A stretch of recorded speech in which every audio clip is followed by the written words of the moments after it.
Best fighter in the world, yeah. I think it's Terence Crawford. Tell y'all, Crawford ain't getting knocked out. He ain't getting knocked out. Look, where the evidence is supporting that? Where is the evidence supporting that? Just because y'all think he lighting the ass, y'all think that's just it? Give me a number. He has an 85+ chance to beat Canelo. Why? He's not going in there to prove something which will fall into Canelo's hand. Oleksandr Usyk believes Canelo Alvarez is making a serious mistake by stepping into the ring with Terence Crawford. In his eyes, Crawford is the #1 boxer in the world and the best pound-for-pound fighter of this era. Usyk's words show just how much respect he has for Crawford's skill, placing him on a different level, even above top fighters like Canelo. Terence Crawford, #1, yeah? Yeah. Fair enough, great fighter, top fighter. So that's a good... Yes. That's a good #1, but it's debatable, it's subjective, but that's a good pick. So, round number 4. Why did Daniel Dubois push you yesterday? Do you know why? He gave you a push?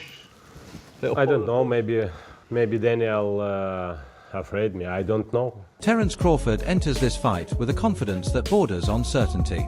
For him, winning isn't just possible, it's expected. He sees himself as the more skilled fighter, prepared for every scenario.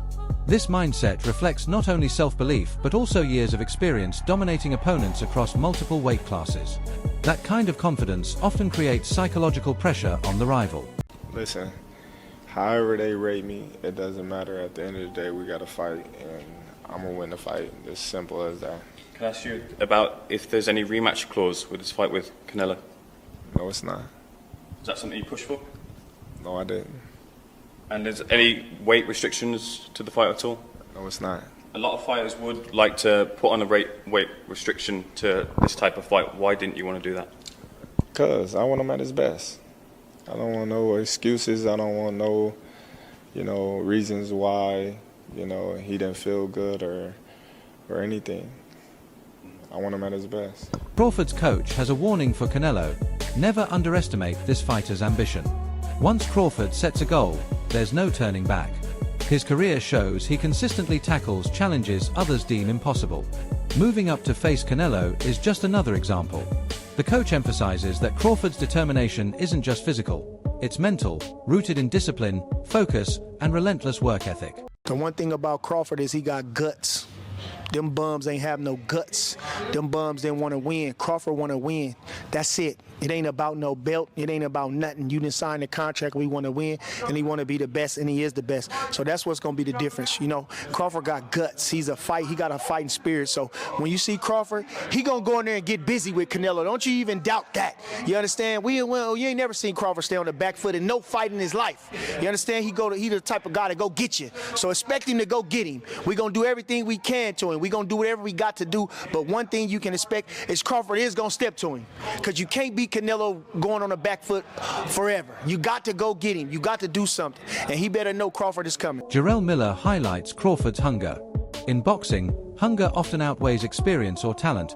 It pushes fighters to exceed their limits.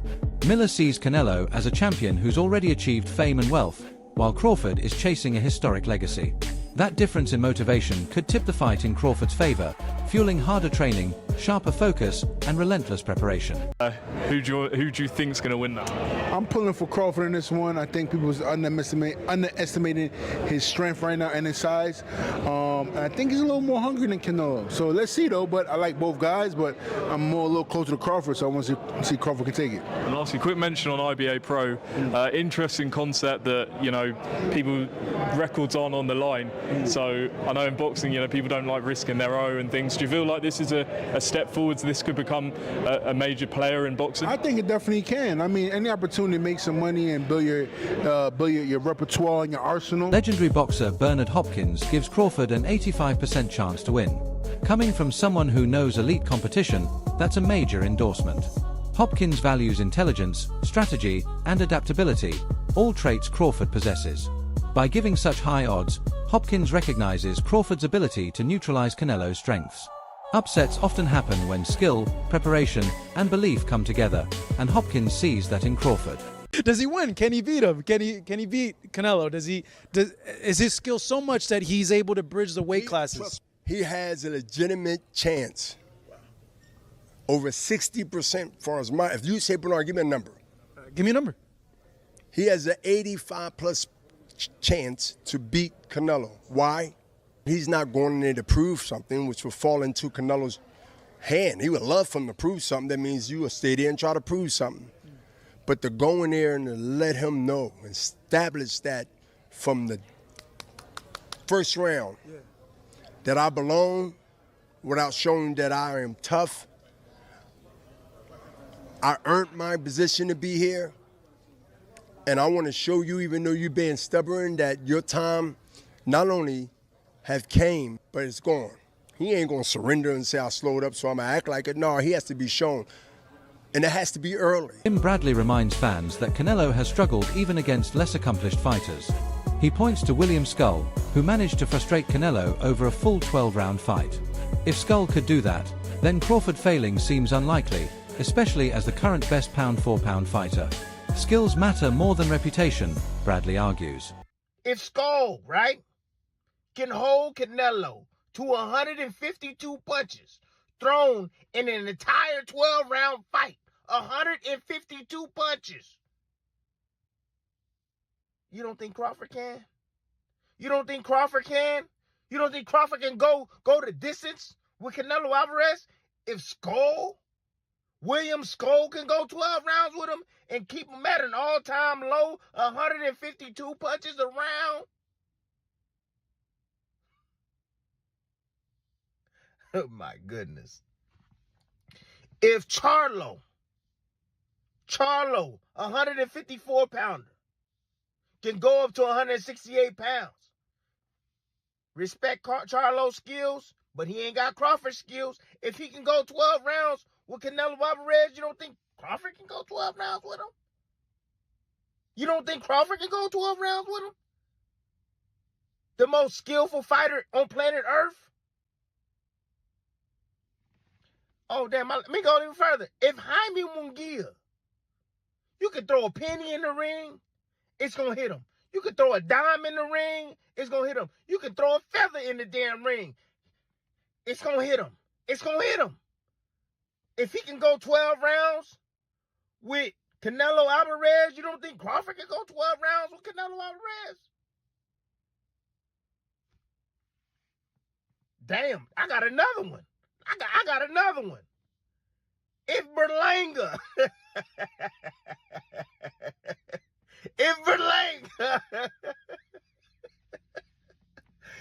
if Berlanga can go. Daoud Bey downplays the hype around Canelo sparring with Duran Andes. According to him, sparring is nothing unusual and won't give Canelo a real advantage against Crawford. While the story has been overhyped, Bey stresses that fights are won in the ring, not in practice.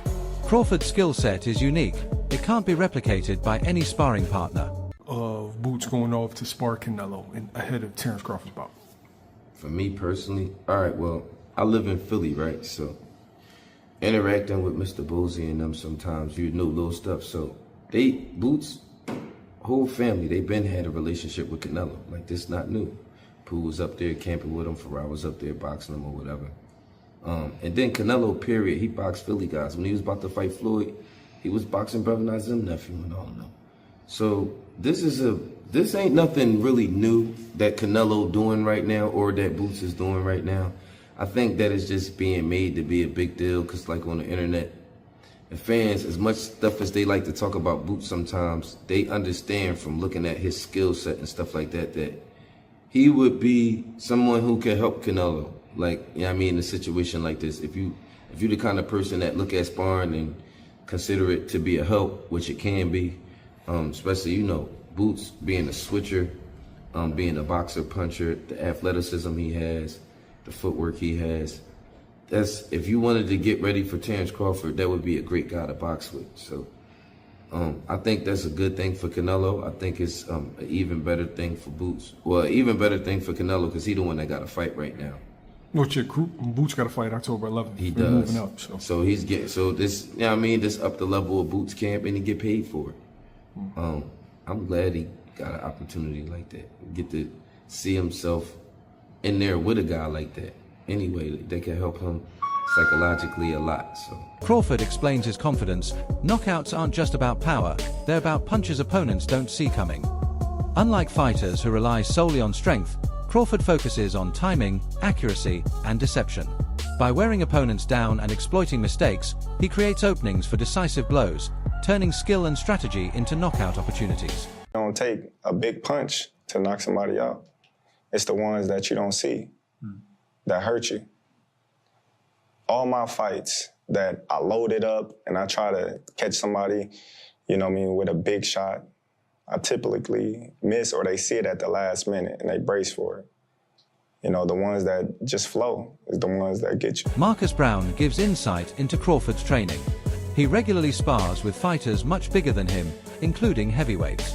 This experience conditions him to absorb and respond to hard shots without panicking. When Canelo lands his best punches, Crawford won't be rattled. He's already faced similar pressure in training. I'm a fan of both of them, but I'm going with Crawford. You know, typically fighters, you know, they don't want to say who they want to go for because, you know, they don't want to be biased. Yeah. And much respect to Canelo, but I'm going Bud. Is there a particular reason why? Like, you're a guy that's moved up in weight, so you know exactly what it feels like to get hit by these bigger guys. Is that something that's going to play in the back of his head? Like, of course, gotta watch out. It is, but it's not, because at the end of the day, it's not like he just been in there, got in there with somebody bigger than him. He's always probably been sparring with bigger guys. You know what I'm saying? It's that boxing IQ, which, you know, William Skull didn't put up no fight, but he showed somewhat of a blueprint to get this guy, you know, in a space where he's confused. Yeah. And he can't touch the target that's in front of him. Yeah. You know what I'm saying? And I just think Bud got that IQ. Victor Ortiz sees this matchup as a win for boxing fans. Beyond its commercial appeal and massive pay-per-view potential, Ortiz believes Crawford is likely to win. He downplays Canelo's size advantage, noting that fights are won through smarts and skill, not just strength. Difference from Canelo then to Canelo now. Other than the way they're maneuvering their fights, he secures some amazing fights, very smart with the matchups, right? He'll go find somebody of this weight class that is, yes, he's undefeated, yes, he's got this and that, but they fought nobody. So it's a very, they're very catered fights, but they do it very smart, like Logan and Jake Paul. But this guy can sell tickets. It's true of what Oscar De La Hoya said. So with that being said, what I know about the game is this much. I've known Terence Crawford since we were 7, 8, 9 years old because I'm from Kansas. Terence is from Nebraska. Yeah. And in little tournaments we'd see around the area, Four Corners or whatever, we'd always see each other. And he knew Bucky. I mean, I knew his team. And my thing is this. I have Terence Crawford winning on an easy fight. I believe everyone's like, well, Canelo's the bigger man. No, he's not. Terence Crawford and I, we're the same size. We're 5'9". Canelo's shorter than us. We're bigger than he is, chest-wise. I think really where Canelo's probably bigger than us is his legs. He's got thicker legs. Other than that, we're very athletic. We can box. We can bang. I believe I'm going with the Midwest. That's my brother, Terence Crawford. Analysts warn that Crawford is entering dangerous territory. Moving up in weight means facing naturally bigger, stronger opponents. Canelo has a history of beating bigger champions, showing his adaptability and power. Crawford's jump from 147 to 168 pounds is historic, and his training has focused on transforming his body while retaining speed, reflexes, and stamina. 169 let's just call it 170 pounds, which is huge, absolutely huge for a 154 pounder. Especially, it's just shocked me that he's come up from 135 and now he's still putting on that much weight. He's rehydrating that much at 154. And indeed, to bring us even closer to the modern day, the thing that was posted, and again, this is the second time we've seen this, is why I'm kind of thinking there's a bit of a theme here with Crawford posting his weight when he's not actually in full training camp. On February the 9th, 2025, he posted an Instagram story and he showed himself weighing 186 pounds on a gym scale. Now, that's so much bigger than I imagined Crawford would be. I never thought this guy would walk around at 186 pounds. which for anyone who needs the conversion is just over 84 kilograms. And now look, it's not an unthinkable weight for someone, but for someone who has fought as low as Crawford has, who is generally as lean and as in shape as Crawford is, that's a lot of weight. Amir Khan praises Crawford's tactical approach. He points out Crawford's precise shots, especially to the body, as seen in his win over Errol Spence. These skills frustrate opponents and force mistakes. Khan notes that Crawford's aggressive mindset, seen in the face-off, is a psychological play, showing he's ready to dominate both mentally and physically. Fighters, Canelo's a friend now after our fight we had, and also Crawford had shared training camp with him as well. It's a good fight. Well, I'm not going to say too much. Okay. I'm going to save it till on the day of the fight. Okay. But look, it's going to be a mega fight. Honestly, it's hard to pick the winner. Yeah. But like I said, it's a close one. I know you said you don't want to say too much, but when people talk about Crawford boxing on the outside and, you know, using it to movement, almost making it boring in a sense, do you think he can do that with the added weight that gets put on and him boxing in that certain style that we haven't really seen him box like before? In terms of boxing on the outside and almost sort of that stick and movement type. You're talking about Crawford, yeah? Crawford, yeah. Look, Crawford's going to probably do the same thing that he knows best, which is box, be smart, slow movements, small steps. So only small steps he's taking. So I mean, look, and it's always worked for him.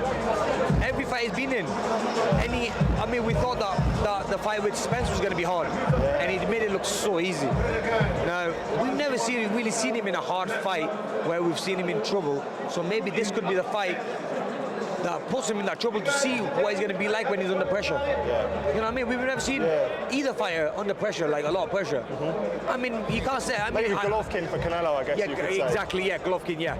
But other than that, I don't class the Mayweather fight a hard fight, because Mayweather just a runner, wasn't he? Yeah. But, I guess Bivol had the size Bivol had the size advantage, but this one, I think Canelo has the size advantage. But then again...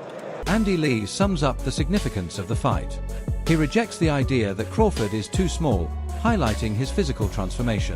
This matchup is boxing at its best: skill versus power, speed versus strength.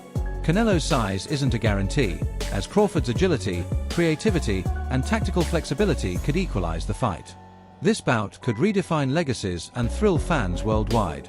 Because like every good fight, you know, no one really knows the skill and competitiveness and ring craft of Crawford, or, you know, you can say the same things about Canelo, but just he has that size. And but I see Crawford in New York when Hamza fought Berlanga, and he doesn't look too small anymore. He's filled out a lot. He looks quite big. It's a great fight. I think they're equally matched in skill. That's it for today's video. Stay tuned. Until next.